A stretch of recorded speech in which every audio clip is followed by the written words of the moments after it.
Perkenalkan kami dari siswi SMA Negeri 1 Sukakarya ingin membuat podcast yang bertema perubahan sosial di masyarakat. Kami di sini sudah bersama salah seorang tokoh masyarakat yang menjadi narasumber kami saat ini.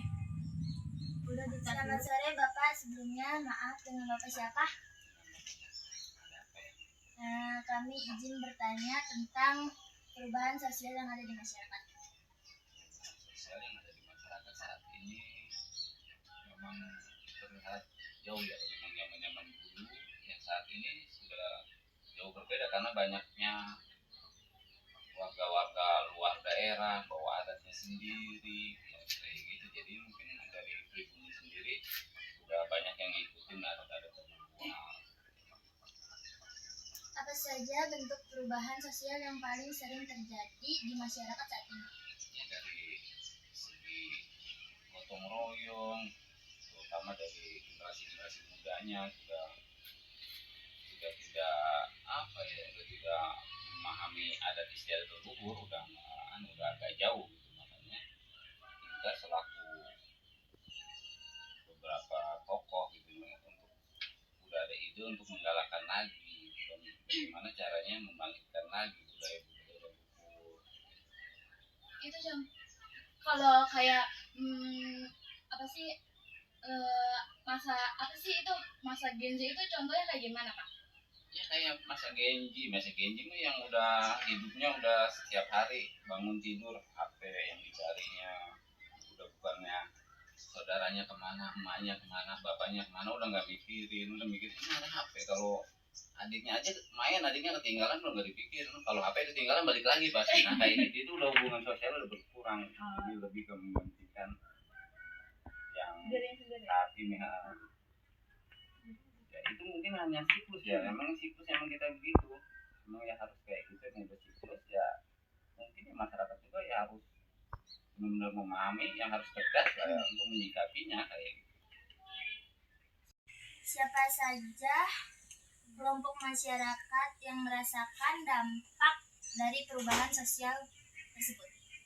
Ya terutama masyarakat pribumi, pemuda-pemudanya juga agak berkurang dari kegiatan sosialnya, masa bodoh, udah cuek lah istilahnya, tadi udah cuek. Ada yang inilah, ada yang cuek masing-masing. Itu mungkin ya kisaran pribumi sama yang paling terdampak ya pertama ya generasi muda lah. Generasi muda udah masing-masing gitu. Itu contoh generasi muda kayak seperti apa Pak? Generasi muda yang sekarang anak-anak muda ya kayak kalian gitu kan, kalian udah generasi muda, jadi udah sibuk dengan hidupnya, kadang-kadang Kayak jarang bertetangga gitu.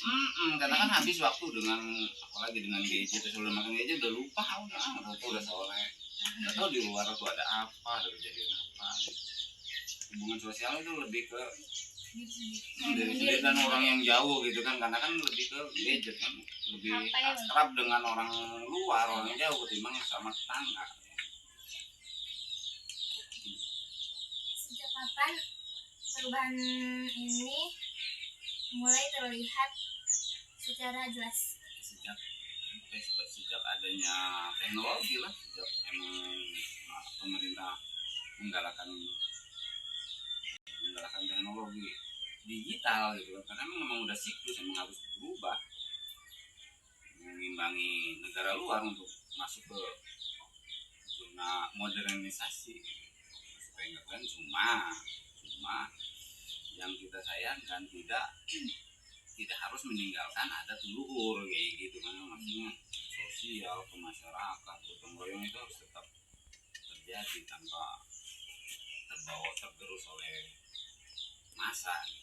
Tapi kebanyakan masyarakat saat ini gara-gara orang luar masuk ke kayak kampung ini jadi berubah gitu ya? Ya itu juga salah satu dampaknya juga.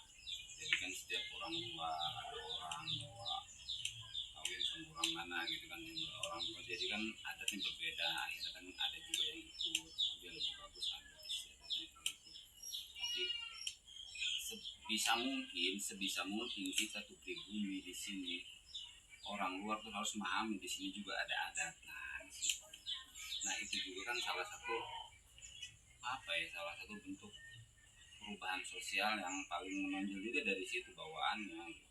Kan orang luar kan kadang-kadang berbeda adat, berbeda tingkatan sosialnya.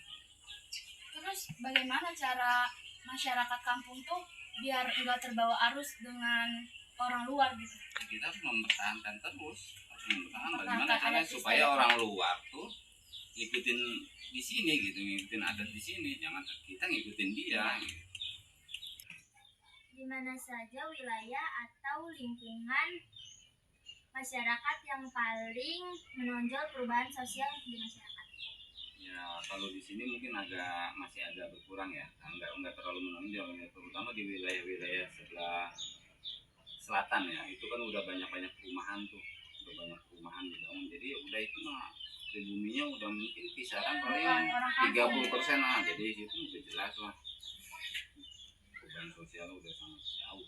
Karena kan setiap ada masalah di situ pasti kalau orang pribumi itu pasti dia gotong royong minta bantuan orang sebelah sini gitu. Orang Karena kampung. kan orang yang di lingkungan situ mah udah nggak begitu responsif. Iya, kayak masing-masing aja gitu. Karena kan udah punya kesibukannya masing-masing.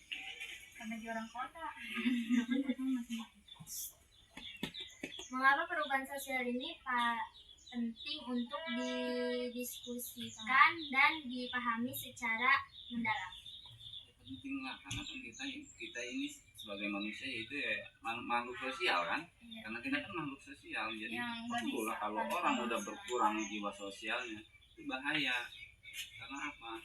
Karena dampaknya juga nanti mana ada mana bisa orang mati ngubur sendiri, nggak bisa kan Pasti gitu. butuh Harus bantuan dapat orang lain. Makanya di situ yang kaya harus ingat yang miskin juga jangan songong sama yang kaya, yang muda harus hormati yang tua juga harus menghargai yang muda. Dari yang terakhir, bagaimana masyarakat dapat beradaptasi dan menghadapi perubahan sosial dengan lebih baik?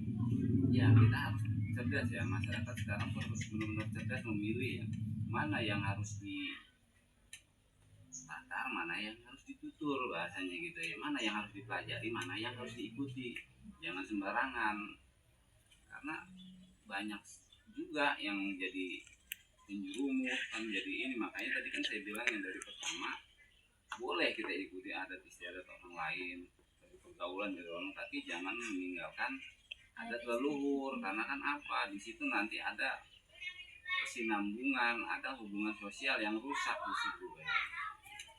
Contoh dari kesinambungan itu apa? Iya biar jangka panjang, maksudnya yang tua kasih tahu ke yang muda, nah nanti yang muda itu generasi terus menerus, nanti hubungan begini loh harusnya sama keluarga, begini loh harus sama anak, jangan masing-masing, karena kan sepintarnya manusia, sepintarnya kita butuh orang lain. Paham ya? Ya. Jadi kesimpulan yang dapat diambil adalah kita sebagai masyarakat harus saling asa-asi asuh untuk menjadi hidup rukun.